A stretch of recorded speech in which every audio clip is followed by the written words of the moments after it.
இன்னைக்கு இந்த வீடியோவில் எந்த விஷயத்தை பற்றி பேச போகிறோம் அப்படின்னு சொல்லி கேட்டோம் அப்படின்னா, பாபா ராம்தேவ் அப்படின்ற பேர் இந்தியாவில் ரொம்பவே சர்ச்சைக்குரிய ஒரு பெயர் அப்படின்னே சொல்லலாம். ஸோ பதஞ்சலி நிறுவனம் அப்படின்றத வச்சு அவர் நடத்திக்கிட்டு இருந்தாலும் அப்படின்னாலும் அவருக்கு வாய் தான் வினையே அப்படின்ற மாதிரி பார்த்தோம் அப்படின்னா, எங்கே போனாலும் ஏதாவது ஒரு விஷயம் அப்படின்றத பேசி வச்சுட்டு வந்துடுவார்.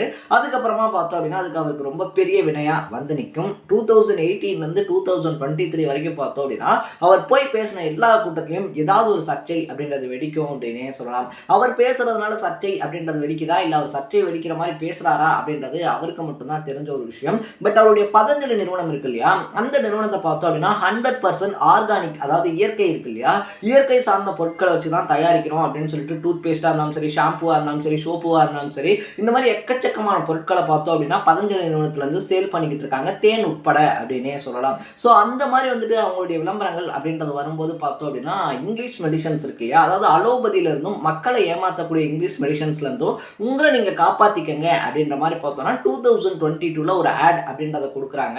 அந்த ஆட் கொடுத்ததோட மட்டும் இல்லாம பார்த்தோம் அப்படின்னா ஒரு பொதுக்கூட்டத்துல பேசும்போது இந்த கொரோனா இருக்கு இல்லையா, கொரோனாக்கு அகென்ஸ்டா பார்த்தோம் அப்படின்னா என்கிட்டயே மருந்து இருக்கு, நான் சொல்லக்கூடிய மருந்து அப்படின்றத சாப்பிட்டாலே கொரோனா சரியா போயிடும்.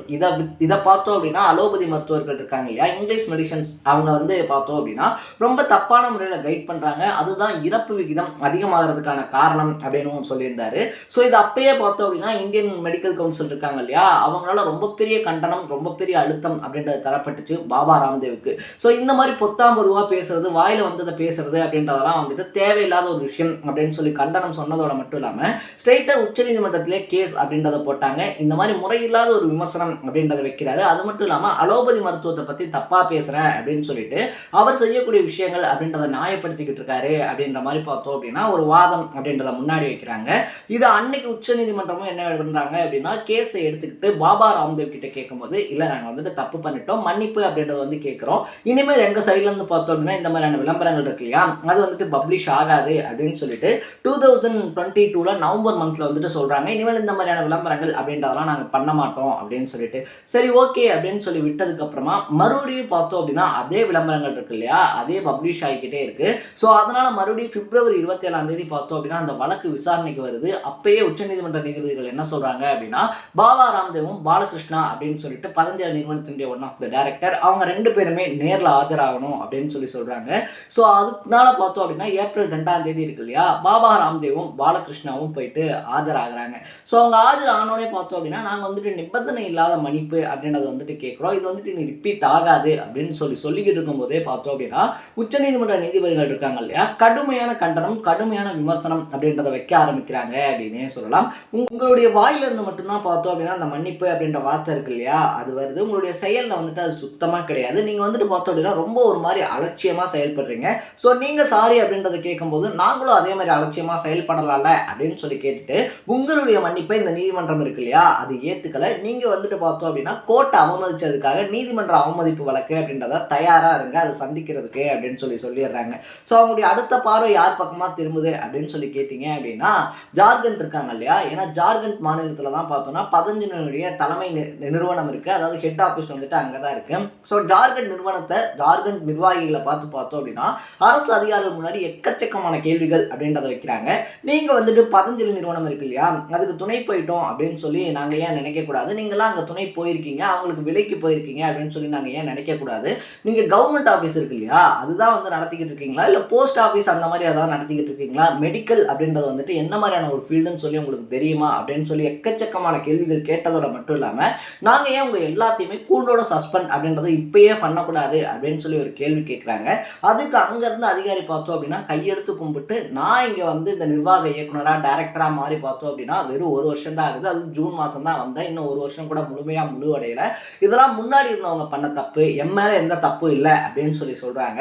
ஸோ இதுக்கப்புறமா உச்சநீதிமன்றம் பார்த்தோம் அப்படின்னா இந்த கேஸ் இருக்கு இல்லையா அதை ஏப்ரல் 16 தள்ளி வைக்கிறாங்க அப்படின்னே சொல்லலாம். ஸோ இதுல பார்த்தோம் அப்படின்னா பாபா ராம்தேவ் பாலகிருஷ்ணா இவங்க ரெண்டு பேருமே நிபந்தனையற்ற மன்னிப்பு அப்படின்றது கேட்டும் கூட பார்த்தோம் அப்படின்னா அப்படி மன்னிக்கவே முடியாது அப்படின்னு சொல்லிடுறாங்க. இதுல முக்கியமான விஷயம் என்ன அப்படின்னு சொல்லி கேட்டோம்னா அந்த பதஞ்சலி நிறுவனத்துல தயாரிக்கக்கூடிய பொருட்கள் இருக்கு இல்லையா, ஸோ அந்த பொருட்களுடைய உண்மைத்தன்மை பத்தி தெரியணும் அப்படின்னு சொல்லிட்டு ஒருத்தர் இந்த தகவல் அறியும் உரிமை சட்டம் இருக்கு இல்லையா அதுல ஒரு கேள்வி அப்படின்றத கேட்கிறாரு. இதெல்லாம் உண்மையாவே 100% வந்துட்டு நேச்சுரலான பொருட்களை வச்சு தயாரிக்கிறது தானா அப்படின்னு சொல்லிட்டு. ஸோ ஜார்க்கண்ட்ல இருக்கக்கூடிய ஒரு ஆயுர்வேத மற்றும் யுனானி நிறுவனம் என்ன பண்றாங்க அப்படின்னா 82 பொருட்களை வந்துட்டு ஆய்வுக்கு எடுத்துக்கிறாங்க. பதஞ்சலியினுடைய 82 பொருட்களை அப்படி ஆய்வுக்கு எடுத்துட்டு ஒரு ரிசர்ச் அப்படின்றது பண்ணும்போது தான் ரொம்ப பெரிய ஷாக் அங்க ரிவீல் ஆகுது அப்படின்னே சொல்லலாம். ஸோ 30% பொருள் பார்த்தோம் அப்படின்னா அதர் கண்ட்ரிஸ் இருக்கு இல்லையா, அதாவது சீனா, ஜப்பான், மலேசியா இந்த மாதிரியான நாடுகள்ல இருந்து வர வைக்கக்கூடிய பொருட்களா இருக்கு. 40% பொருட்கள் பார்த்தோம் அப்படின்னா இயற்கை பொருட்களே கிடையாது அப்படின்னு சொல்லிட்டு ஒரு விஷயம் வெளிவருது. இது அப்பயும் பார்த்தோம் அப்படின்னா அனௌன்ஸ் பண்ணப்பட்டுச்சு. பட் இது எந்த பிரஸ் மீடியா எதுவுமே பெருசா கவர் பண்ணல அப்படின்னே சொல்லலாம். இதனால என்ன பண்றாங்க அப்படின்னா இந்த பொருட்கள்ல தரம் இல்லை அப்படின்றதுனால பதஞ்சலியினுடைய ஆம்லா ஜூஸ் இருக்கு இல்லையா, ஸோ இதுக்குமே பார்த்தோம்னா ரொம்ப பெரிய மார்க்கெட்டிங்லாம் பண்ணிக்கிட்டு இருக்காங்க. ஸோ அந்த ஆம்லா ஜூஸை இந்தியாவினுடைய ஆர்மி கேம்ப் இருக்கு இல்லையா, ஆர்மியில் இருக்கக்கூடிய கேம்ப்ஸ்ல இருக்கக்கூடிய ஃபுட் கோர்ட்ஸ், அதாவது பேக்கரிஸ் மாதிரியா இருந்தாலும் சரி இல்லை ஃபுட் கோர்ட்ஸ்னு சொன்னாலே புரியும். ஸோ ஃபுட் கோர்ட்ஸ்ல பார்த்தோம் அப்படின்னா பதஞ்சலியினுடைய இந்த ஆம்லா ஜூஸ் அப்படின்றத விற்கக்கூடாது அப்படின்னு சொல்லியும் தடை பண்ணியிருக்காங்க. ஸோ இது எல்லாத்தையுமே தாண்டி பார்க்கும்போது பாபா ராம்தேவ் இன்னைக்கு தான் இந்த மாதிரியான சர்ச்சை பேச்சுகள்லாம் பேசுறாரா அப்படின்னு சொல்லி கேட்டோம்னா கண்டிப்பா கிடையாது. நான் முன்னாடியே சொன்ன மாதிரி பார்த்தோம் அப்படின்னா பல இடங்கள்ல பல சர்ச்சை பேச்சுகள் அப்படின்றத பேசியிருக்காரு. அதுலேயே பர்டிகுலரா சொல்லணும் அப்படின்னா 2018 கோவால ஒரு மீட்டிங் அப்படின்றதுல போய் பேசுறாரு. அப்ப என்ன பேசுறாரு அப்படின்னா, நான் நினைச்சிருந்தேன் அப்படின்ற பட்சத்துல பார்த்தோம் அப்படின்னா இந்த நாட்டுக்கு பிரதமராகவே ஆயிருக்க முடியும், எனக்கு சப்போர்ட் பண்றதுக்கு பாஜகவும் இருக்காங்க, பாஜகவில் இருக்கக்கூடியவங்களே சொன்னாங்க நீங்க வந்துட்டு இங்க வந்தீங்க அப்படின்னா பிரதமர் ஆயிரலாம், குடியரசுத் தலைவர் ஆயிரலாம் அப்படின்னு சொல்லிட்டு. பட் எனக்கு பொறுத்த வரைக்குமே பார்த்தோம் அப்படின்னா இந்த அரசியல் இருக்கு இல்லையா, அரசியல்ல வந்துட்டு எந்த இன்ட்ரெஸ்ட்டுமே கிடையாது.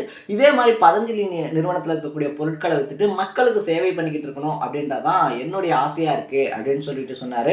இது அப்ப அரசியல் களம் அப்படின்றதுல பார்த்தோம்னா ரொம்ப பெரிய பரபரப்பு அப்படின்றத ஏற்படுத்துச்சு அப்படின்னே சொல்லலாம். இதுக்கப்புறமா 2022 ஸ்டார்டிங்ல என்ன பேசுறாரு அப்படின்னு சொல்லி பார்த்தோம் அப்படின்னா, நம்ம முன்னாடியே சொன்ன மாதிரி இங்கிலீஷ் மெடிசன் இருக்கு இல்லையா, அது வந்துட்டு முட்டாள்தனமானது, உங்களை ஏமாத்தக்கூடியது, அதுல இருந்து உங்களை தற்காத்துக்கங்க, பாதுகாத்துக்கங்க அப்படின்னு சொல்லிட்டு அவருடைய நிறுவனத்துல ஒரு விளம்பரம் அப்படின்றது வருது. இதுக்கு அகேன்ஸ்டா போடப்பட்ட வழக்குல தான் பார்த்தோம் அப்படின்னா நேத்து நிபந்தனையற்ற மன்னிப்பு அப்படின்றத கேட்டு அது புறக்கணிக்கவும் பட்டிருக்கு அப்படின்னே சொல்லலாம். ஸோ அதே வருஷத்துல அக்டோபர் மாசம் பார்த்தோம் அப்படின்னா சல்மான் கான் பத்தி ஒரு விஷயம் அப்படின்றது வந்துட்டு பேசுறாரு. சல்மான் கான் வந்துட்டு இந்த போதைப் பொருள் இருக்கு இல்லையா, அதெல்லாம் வந்துட்டு அதிக அளவில் யூஸ் பண்றாரு. அமீர் கானை பத்திலாம் வந்துட்டு எனக்கு பெருசா தெரியாது. பட் சல்மான் கானுடைய பையன் இருக்கார் இல்லையா, அவருமே பார்த்தோம் அப்படின்னா இந்த மாதிரியான போதைப் பொருள் அப்படின்றதெல்லாம் யூஸ் பண்றாரு. ஷாருக் கானுடைய பையனும் கூட அப்படின்ற மாதிரி பார்த்தோம்னா அப்பயே ஒரு ரொம்ப பெரிய சர்ச்சைக்குரிய கருத்து அப்படின்றத தெரிவிக்கிறாரு.